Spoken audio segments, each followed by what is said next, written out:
নরা, তোর থেকে কে ধার চায়? নামটা বল। কেন আপনি? ইয়ে মানে এসব তুই কি বলছিস নরা? আমি আবার তোর থেকে কবে ধার ছিলাম? রোজ রোজ ধারে চা কি ওই নদে পাড়ার নন্দ ঘটেছি খায়? ইয়ে মানে না, তুই এত লাজুক জানতাম না তো। আমাকে চা ধারে খাওয়াতে তোর লজ্জা লাগে? দেখ পাচু দেখ, তুই বলেছিলি নরা আমাদের উপর রাগ করে। কই না তো, মোটেই না। আমি জানতাম নরা লজ্জা পাবে, কিন্তু রাগ করতে পারবে না। আরে না, তুমি বুঝতে পারছো না গুলটে মামা। নরাদা লিখেছে ধার চাইয়া লজ্জা দিবেন না, মানে এই লজ্জা অন্য লজ্জা। চিকার, তুই আমাকে বোঝাবি? শোন নরা, তোর লজ্জা পাওয়ার কোনো দরকার নেই। নিজের লোককে চা খাওয়ালে লজ্জা পায় কেউ? আমি তো আর আপনার মতো নির্লজ্জ না। ইয়ে মানে ঠিক আছে ঠিক আছে, তুই চিন্তা করিস না। আমি এখন থেকে নির্লজ্জ হয়ে চা খাবোই না। আমাকে আগে বলবি তো। জয় গুরু। মোটমাট কথাই এখন থেকে আর ধারে চা হবে না, বন্ধ। তাই ১,৫০০ টাকা খাতায় বাকি পড়িছে, সে হিসেব আপনি রাখেন। ঠিক, তুই আমার নিজের লোক, তোর কাছে আমি হিসেব রেখে চা খাবো? পাপ হবে আমার, পাপ। পাপ আপনার এমনিতেও হয়েছে। আমারে তো এই জীবনে আপনি টাকা দেবেন বলে মনে হতেছে নে। সব হিসেব কিন্তু যমরাজার কাছে নেকা থাকতেছে। তুই যে কি বলিস না নরা, যমরাজা কি ১-২ জানে নাকি? তাছাড়া ওনার খেয়ে দেয় বসে কাজ নেই, তোর দোকানের হিসেব রাখবে। উপরই একবার যান, বুঝতে পারবেন ধারের পাপের ফল কি হয়, দেখতে পাবেন। ধার শোধ না করে উপরে গেলে কি শাস্তি হয় গো নরদা? সেই অনেক বড় শাস্তি। শুনেছি পা উপরে মাথা নিচে করে ঝুলোই ডাকে। যে যত টাকা ধার শোধ না করে উপরে যাবে, তত বছর ঝুইলে রাখবে। পা উপরে করে? তাহলে তো অলরেডি গুলটে মামাকে এখন উল্টো হয়ে ১,৫০০ বছর কাছে ঝুলতে হবে। আজকের পর্যন্ত হিসেব তো তাই বলতেছে। ইস, আমার একটা ইন্টারপোর্টিং কাজ না খুব মনে পড়ে গেল। আজকে আর চা খাবো না রে নরা, চলে রে তোরা ওঠ। কি আবার কাজ মনে পড়লো? চল বলছে, কামান কামান। যা নরদা, তুমি যা ওষুধ দিয়েছো না, ভয় খেয়ে গেছে।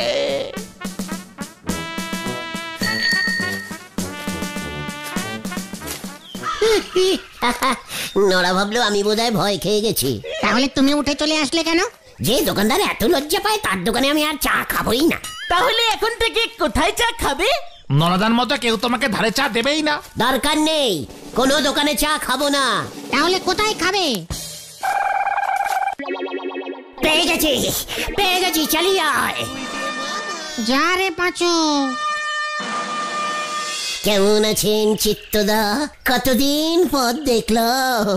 কেন তোর লগে তো কাল খেয়ে দেখা হইলো কেরোসিন তেলের লাইনে। ইয়ে মানে বলছিলাম, কতদিন পর আপনাকে আপনার বাড়িতে বসে থাকতে দেখলাম। রাস্তা দিয়ে যাচ্ছিলাম, হঠাৎ দেখলাম চিত্তদানা কি সুন্দর উঠোনে বসে আছে। তখন মতলবটা কি ক দেখি? কোন চান্দা আমি দিব না। কি না, চাঁদা না, চা চা। কি কইতে চাস তুই? বলছিলাম বাড়িতে চিঠি এলে খালি মুখে ফেরাবেন, অন্তত ১ কাপ দুধ চা। কে আইলে চা দিমু?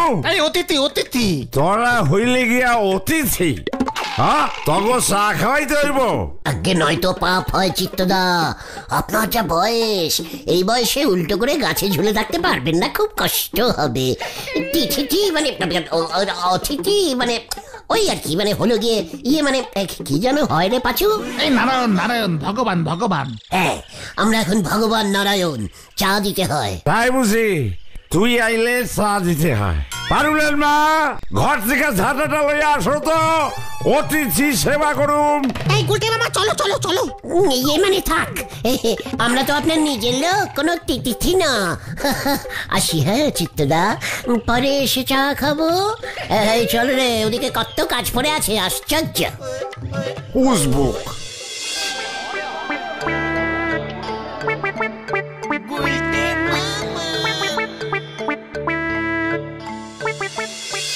এইভাবে তুমি লোকের বাড়ি গিয়ে চা খেতে পারবে না গুলটে মামা। তার চেয়ে বরং চলো নরাদার দোকানে যাই, চা খেয়ে আসি। নরাদা আমাদের চা না দিয়ে পারবেই না। বলছিস? হ্যাঁ বলছি। সে মরবার পর যমরাজ গাছে ঝুলিয়ে রাখলে রাখবে। ইয়ে মানে তোরা যা, আমাকে এক্ষুনি বাড়ি ফিরতে হবে রে। নরদার ওষুধে ভালোই কাজ দিয়েছে রে। পুরো করাডোজ। চল রে আমরাও বাড়ি যাই, সন্ধ্যা হয়ে আসছে।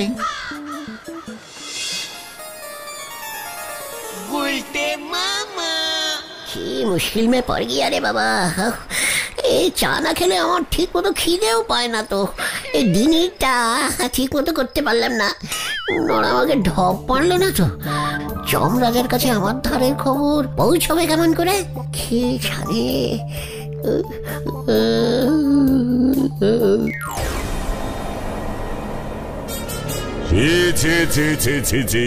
গুলটে, ছি, তোমার ধার করে খাবার স্বভাব এখনো গেল না?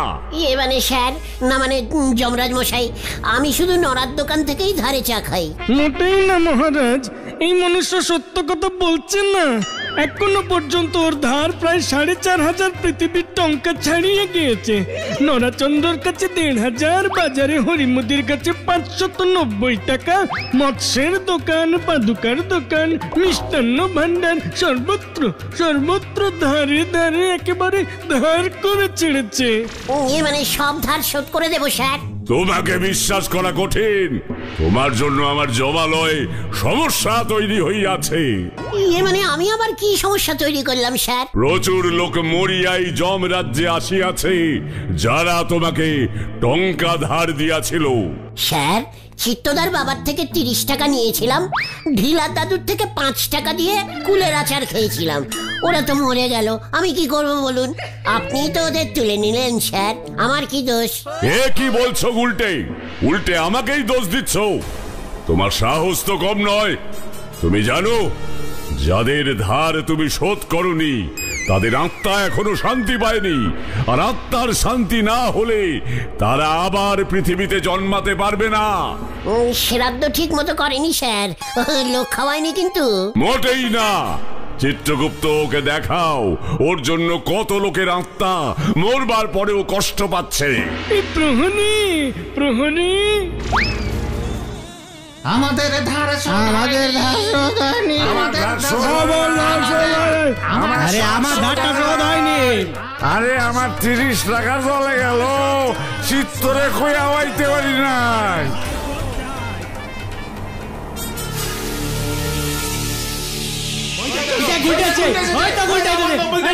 আমার 300 টাকা নিয়েছে।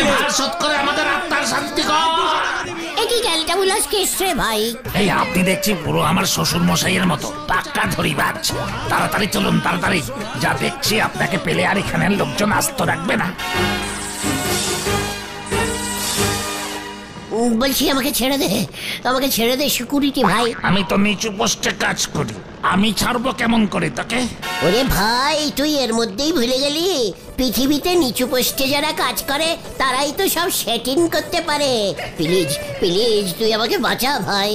একটা শর্তে বাঁচাতে পারি। জানতাম তুই লাইনে আসবি, কি সত্য বল? আমার ওই ধরিবাজ শ্বশুর মশাইকে গিয়ে বলবি আমার বউকে যেন মাসে মাসে 10,000 টাকা করে দেয়। সব বুঝে গেছি, ভয় দেখিয়ে টাকা আদায় করতে হবে তো। কিচ্ছু চিন্তা করিস নি ভাই। তোর শ্বশুর বাড়ি কোথায় বল দেখি? নদে পাড়ার মল্লিক বাড়ি, এক ডাকে সবাই চেনে। ও সে তো আমিও চিনি, কোনো চিন্তা নেই, আমি সব ফিটিং করে দেব। এবারে বলতো আমি কোন দিক দিয়ে পালাবো? যা সোজা গিয়ে ডান দিকে ঘুরে আবার একটু সোজা গেলেই দেখবি জমপরির বাউন্ডারির দেওয়াল ফেটে গর্ত হয়ে গেছে। যমরাজা এখনো খবরটা পাইনি, ওই ফুটো দিয়ে গলে সটকে পড়। থ্যাঙ্কু থ্যাঙ্কু রে ভাই, থ্যাঙ্কু। আমি যাই।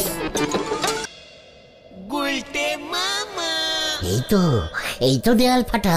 এখানেও দেখছি কন্ট্রাক্টররা সিমেন্টে ভেজাল মিশিয়েছে, এর মধ্যেই দেয়াল। কি শ্যামলিদি, তুমি? ওমা, গুলটে না তুই এখানে? কবে মরলি? মানে আমি মরিনি, জ্যান্ত চলে এসেছি। যমরাজার সঙ্গে একটা ইন্টারপটিং কাজ ছিল, ওই আর কি। এই তো এখন চলে যাচ্ছে। কতদিন পর পাড়ার লোককে দেখলাম রে, তোদের কথা কত মনে পড়ে।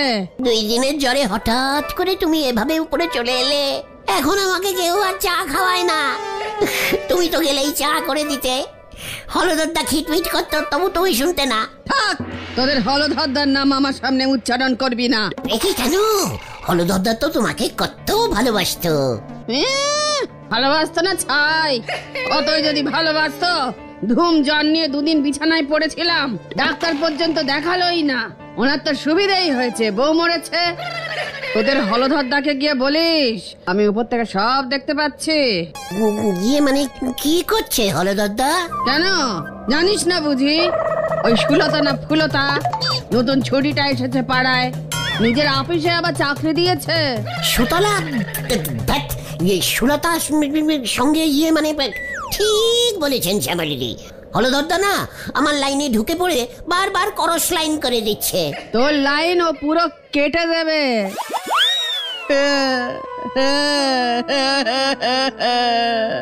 জানিস আমার বিয়ের গয়নাগুলো ওই মেয়েটাকে দিয়ে দিয়েছে। বলছো কি? এত দূরে দিয়ে গেছে? হ্যাঁ, তোদের হলধরদাকে গিয়ে বলিস বয়স তো কম হলো না, এখানে আসবার দিন ঘনিয়ে আসছে, আসুক একবার, তারপর ওর মজা দেখাবো। আর শোন, তুই যে আমার থেকে বিশ্বকর্মা পুজোয় ঘুড়ি সুতো কিনবি বলে 40 টাকা নিয়েছিলি, এটা দিলি না তো? মানে দিয়ে দেবো, খুচরো নেই তো। এখন তো সব বড় নোট। যমরাজা 700 টাকা পেত, সেইটা দিয়ে চলে গেলাম। আমি এখন আসি। হ্যাঁ, তুমি চিন্তা করো না, আমি হলদরদাকে টাইট দিয়ে দেবো। দেখ যদি কিছু করতে পারিস। আমি গেলাম। হ্যাঁ। ওরে বাবা রে, ও বাবা গো, ও বাবা, কোমরের কন্টিলিভারের স্ক্রুপটা কোনে হচ্ছে গেছে, আবার ঢিলা হয়ে গেছে। হলদরদা আমাকে করস লাইন করে দিচ্ছে। এটা কি নতুন খবর নাকি? আজকে তুমি হঠাৎ করে খেপে গেলে কেন? তা বলে শ্যামলিদির সোনার গয়নাগুলি দিয়ে দেবে সুতলাকে? গয়না পেলে সুতলা আর আমার সাইডে আসবে? আরে তোমাকে এসব কে বললো? মানে না, মানে আমার কাছে সব খবর থাকে, বুঝেছিস? এত টেনশন, তাও চা খেতে পারছে না। এই চলো না গুলটে মামা, আমরা গেলে নরাদা ঠিক চা দেবে। না, আমি ধারের টাকা শোধ না করে আর ওর দোকানের চা মুখে তুলবো না। যমরাজার ভয় খেয়েছে। চুপ কর ঘটা, আমার একটা পিস্টি আছে, বুঝেছিস? মনে রাখবি। আরে তোর 1500 টাকার উপর বাকি পড়ে গেছে, অত টাকা তুমি একসঙ্গে কোথায় পাবে? গুলটে মামার মনে হয় বাকি জীবনটা চা না খেয়েই কাটিয়ে দিতে হবে। এই তুমি নরাদার দোকানে চলো না, আমরা চা খাবো, তুমি এমনি বসে থাকবে। আমাদের চা খাওয়া দেখবে। ঘটা, পাঁচু পাঁচু আমার মাথা গরম করে দিচ্ছে কিন্তু। তাছাড়া বসলে তো আর টাকা লাগবে না, চা না খেলেই হলো। মানে ঠিকই তো, ভেন্ডি তো ঠিকই বলেছে, শুধু বসলে তো আর পাপ নেই। তারপর নরা যদি জোর করে 1 গিলাস চা দেয় তো খেলাম, না খেলে না খেলাম।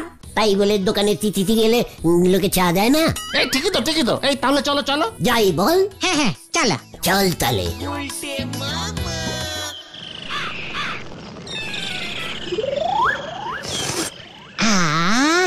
আজকে চাটা যা করা হয়েছে না। কড়া চা খাওয়া ভালো না, হার্টে সুগার হয়। আঙুর ফল টক। ঘটা, এই শান্তি, এই নরাদা, গুলটে মামাকে 1 গ্লাস চা ফ্রিতে দেবে নাকি? এতক্ষণ বসি থাকলি পারি তো 9 জন ভিখিরিরেও খেতে দেয়। নড়া! পাঁচু পাঁচু আমাকে ভিখিরি বললো, আমি আর 1 মুহূর্ত এখানে থাকবো না। তোরা থাক, আমি যাই। শোনরা, শুনে রাখ, কালকের মধ্যেই তোর মুখে আমি 500 টাকা যদি ছুঁড়ে না মারি, তবে আমার নাম ঘতনি থাকবে। এই তোকে বলে দিয়ে গেলুম। ভালোই করা ডোজের ওষুধ দিয়েছ নরাদা।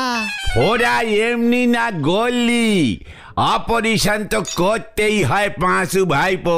তোমরা কিছু মনে করো নি, আসলে হলধর বাবু দুবার নোক পাঠাইছে, অনেক টাকা ট্যাক্স জমে গেছে। এই না আমরা বুঝতে পেরেছি, তাই আমরা ঠিক করেছি 3 জনে মিলে কিছু টাকা তোমাকে দেব। হ্যাঁ গো নরাদা, তাই গুলটে বাবুর একটু চাপ দিয়েছি। সব সময় কি আর সোরা দে ঘোড়া কেনা যায়? এটাই ওনার বোঝা দরকার। গুলটে মামা। আমাকে একটা অন্য কিছু প্ল্যানিং বার করতেই হবে। নড়া আমার পিস্টিজের একেবারে বড় বড় করে ফুটো করে দিচ্ছে, সব দিক দিয়ে হাওয়া বেরিয়ে যাচ্ছে। না না, ফিঞ্জির এবার আমাকে বেকিং করতেই হবে।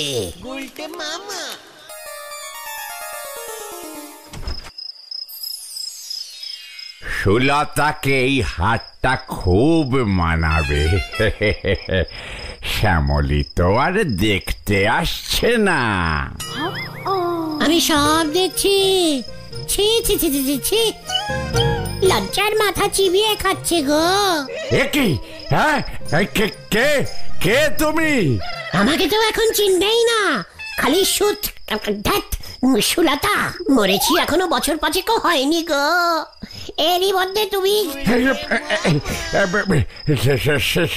শ্যামলী, তুমি? কেন গো, তুমি কি ভেবেছো আমি টের পাবো না? তুমি এত নির্লজ্জ হয়ে গেছো।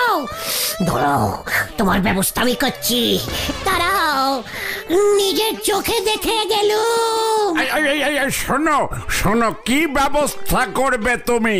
ওই সুতলাই, মানে সুলতার ঘাড় মটকাবো, তোমার ঘাট থেকে ওকে নামিয়ে ছাড়বো আমি। কি না, এমন করো না। তুমি মরবার পর আমার তো সত্যি বলছি খুব ফাঁকা ফাঁকা লাগে। আর তাই সেই ফাঁকে তুমি সুলতাকে ঢুকিয়েছো।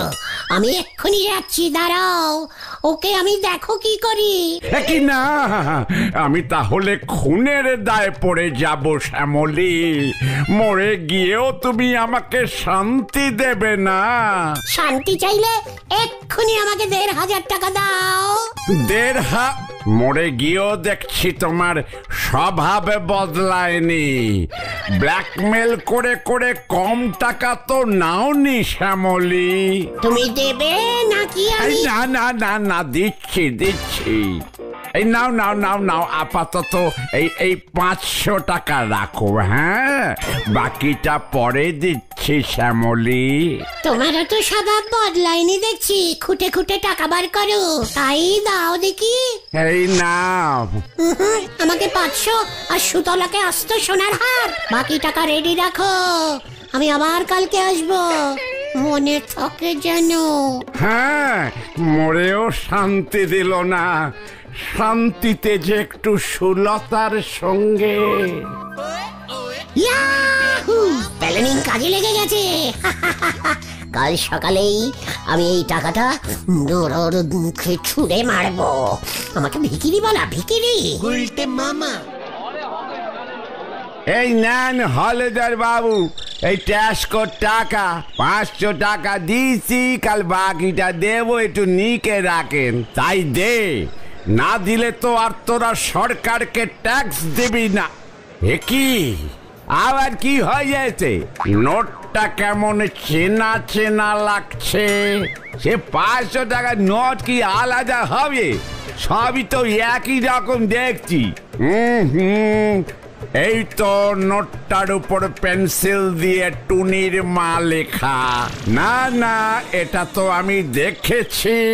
একে এই নোটটা তুই কোথায় পেলি নড়া? কে দিয়েছে তোকে? আগে সকালে এসে গুলজি বাবু দিলেন, যে আমারই বললেন। দেখ দেখ, তোরা নড়ার মুখের উপরে টাকা ছুড়ে দিয়ে এসেছি। তা বলে তুমি এইভাবে টাকা জোগাড় করবে? ধরা খেলে না? কে ধরবে? হলদরদা নিজেই কেস খেয়ে বসে আছে। ওই দেখো গুলটে মামা, ওই যে ধর ওটাকে। এই গুলটে বাবা পালাও! এগিয়ে, এই বুঝলো কেমন করে? পালাই রে! বাঁচাও, বাঁচাইয়ে বাঁচাইয়ে! এ কি হলো রে? কেস ঘুরে গেছে রে! ও বাবা! ওরে বাবা রে!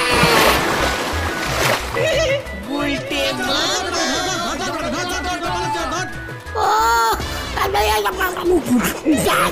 আমাকে কেউ তোলে রে! ওরে বাবা রে!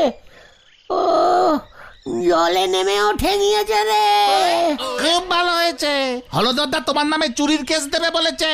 ওরে আমি আর এমন করব না রে। তাহলে তুমি কি করবে গুলটে মামা? আলু সেদ্ধ। গুলটে মামা কি ও বাবা গো, ও বাবা।